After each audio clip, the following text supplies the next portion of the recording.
అందరికీ హాయ్ అండి. Welcome back to that Telugu kitchen. ఈరోజు చాలా హెల్తీగా రాగి పిండితో లడ్డూని ఎలా ప్రిపేర్ చేసుకోవాలో చూద్దామండి. ఈ లడ్డు రోజు ఒకటి తింటే హెల్త్కి చాలా మంచిదండి. పిల్లలకి రోజు ఒక లడ్డు ఇచ్చి ఒక గ్లాస్ పాలు ఇస్తే ఎముకలు బాగా గట్టిపడతాయి. పిల్లలే కాదండి, ఆడవారు కూడా రోజు ఒకటి తింటే వాళ్ళకి చాలా హెల్త్ బెనిఫిట్స్ ఉంటాయి. ఇలా మీరు ఎప్పుడు ట్రై చేయకపోతే ఒకసారి ఈ విధంగా రాగి లడ్డు ట్రై చేయండి, చాలా బాగుంటుంది.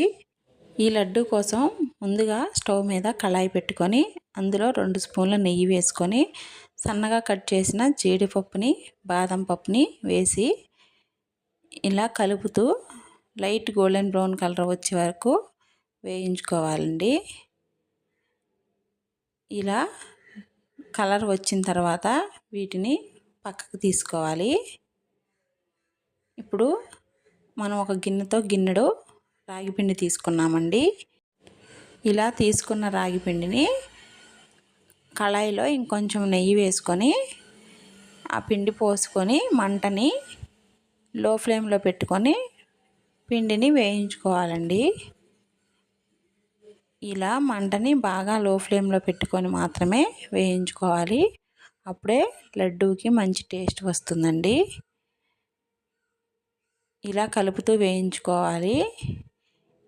ఈ పిండి వేగుతూ ఉంటుంది. ఈలోపు మనం వేరే స్టవ్ మీద ఒక కళాయి పెట్టుకొని 2 గుప్పెళ్ళు పల్లీలు వేసుకొని వాటిని కూడా వేయించుకోవాలండి. ఈ పిండిని కలుపుతూనే ఉండాలి, లేదంటే అడుగంటి పిండి టేస్ట్ మారిపోతుంది. ఇలా కలుపుతూ వేయించుకోవాలి.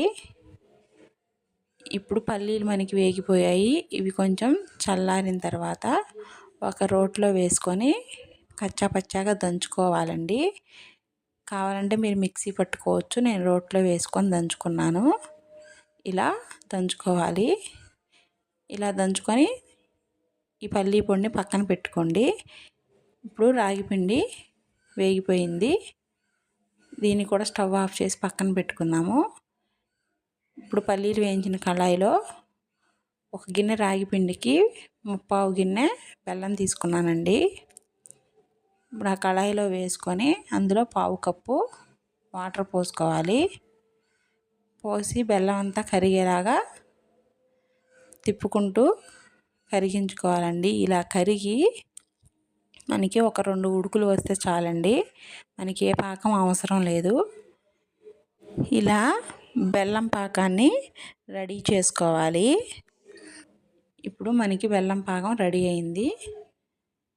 స్టవ్ ఆఫ్ చేసుకొని వేయించుకున్న రాగి పిండిలో మనం వేయించుకున్న డ్రై ఫ్రూట్స్ని వేసి అందులోనే కొంచెం ఇలాచీ పొడిని వేసుకొని మనం దంచిపెట్టుకున్న పల్లీల పొడిని కూడా అందులో వేసి ఒక జాలి గంటలో బెల్లం పాకాన్ని పిండిలో పోసుకోవాలండి. నలకలు ఏమన్నా ఉంటే రాకుండా ఉంటాయి.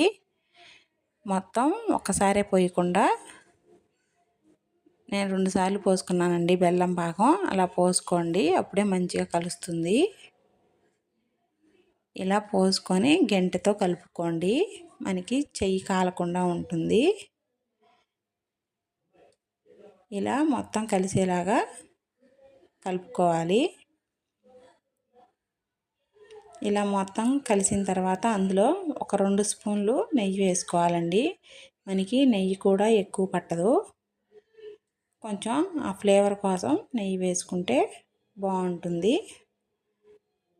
ఇలా నెయ్యి వేసుకొని కొంచెం చల్లారగానే మనం ఉండలు చేసుకోవటమేనండి. చూశారు కదా, ఎంతో టేస్టీ అండ్ ఈజీగా రాగి లడ్డు ప్రిపేర్ అయింది. ఈ విధంగా పిండి మొత్తాన్ని లడ్డూలు చేసుకొని రోజు ఒక లడ్డు తింటే చాలా మంచిదండి. నా ఛానల్ని ఫస్ట్ టైం చూస్తున్నట్లయితే సబ్స్క్రైబ్ చేసుకోండి. అలాగే ఒక లైక్ చేయండి, షేర్ చేయండి.